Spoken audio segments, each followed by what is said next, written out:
Joining me right now is Louisiana Congressman, House Minority Whip Steve Scalise. Congressman, it's great to see you this morning. Thanks very much for being here. Will both of these bills become law?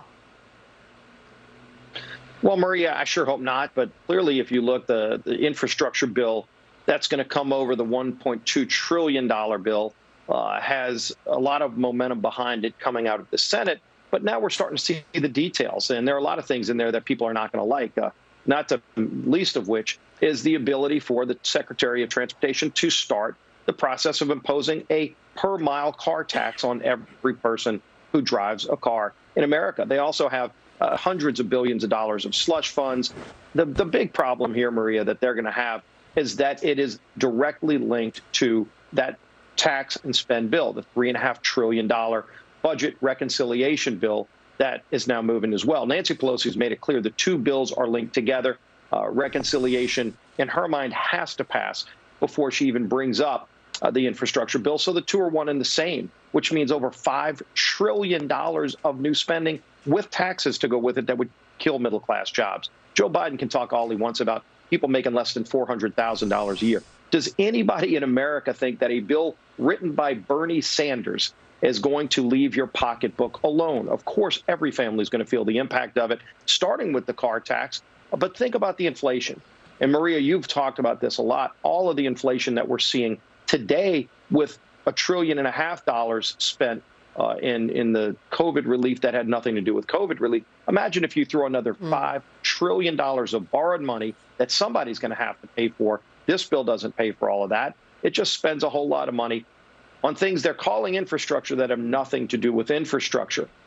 So a lot of Green New Deal garbage in there. Over $100 billion in this linked package goes to people here illegally for amnesty. That's in the bill. I don't hear anybody talking about that. They talk about roads and bridges, and they're hiding behind that. But the bill actually has over $100 billion for things like amnesty. I wonder why they don't want to mention that, too, when the two bills are directly linked together. President Biden said it. Nancy Pelosi said it. Chuck Schumer said it.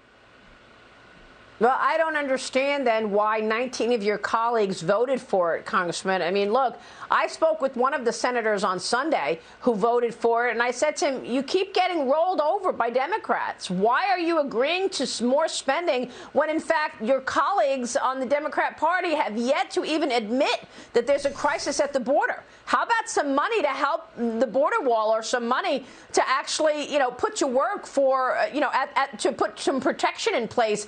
And yet the Republicans didn't really get much out of this infrastructure bill, and they're certainly not going to get anything out of the larger $3.5 or $5.5 trillion bill that is coming. No, the agreement that should have been made from day one, when President Biden initially had agreed on a bipartisan deal on infrastructure, and then less than an hour later pulled the wool from under those Republican and Democrat senators by agreeing with Pelosi and Schumer's demand that it be tied directly to the $3.5 trillion reconciliation bill that raises taxes. They should have said that bill has to be off the table. The two cannot be tied together if we're going to do this. And they didn't make that demand clearly, because right behind the infrastructure bill, they brought this. And every Democrat senator has acknowledged that the two are directly linked together. So you can't talk about one without talking about the other, because they're linked. And so that's the problem. Right. It's horrible policy. It's debt, saddle debt that will add to inflation that's already out of control, what families are paying for at the pump, at the grocery store. Good luck if you want to buy an appliance. You're paying more and you're waiting 6 months. Yeah, and there's also, so many mistruths about it. Calling everything under the sun infrastructure is also ridiculous. But Pete Buttigieg yesterday said, I really like the idea of voter protections, quote unquote, being kind of a democratic or moral infrastructure. That's something I admire. I mean, give me a break. I want to switch gears and ask you about New York Governor Andrew Cuomo's resignation yesterday. You're demanding the release of COVID-19 nursing home data prior to him leaving office. What do you want to see? Do you think he'll get it? And what does that mean in terms of further issues around Andrew Cuomo? Well, Maria, it's a long past due that he resigned, but, they talk about sexual harassment problems that are very real. He continues to deny that.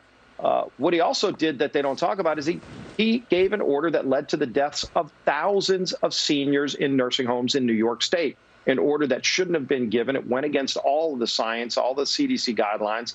And then 4 other states picked it up and did the same thing and killed seniors in their states. Yet Governor Cuomo has been covering up the data, won't release it, talks about transparency all day long, and then hides the data that these families have demanded. I've been talking to a lot of the families, obviously with Janice Dean. She's been very out front and vocal. I spoke with her yesterday. But so many other families that have been waiting for this data that he's hiding. It's time to release it. Give these families some closure. And so I called on him to release that data before he walks out the door. And if he doesn't, I've called on current Lieutenant Governor, future Governor Hochul, to release that data on day one, because she doesn't want to be part of a cover-up. I'm sure she's going to want to clean house from Cuomo. One of the things to clean house on is this cover-up of the thousands of deaths. Why he won't release the data to the public, I don't know, but those families have been demanding answers, and they deserve answers. And so I'm not going to stop fighting to get that information made public. All right, we're going to talk about that coming up with the panel. Congressman, it's always a pleasure to see you. Thanks very much. Steve Scalise. Great being with you, Maria. Thanks.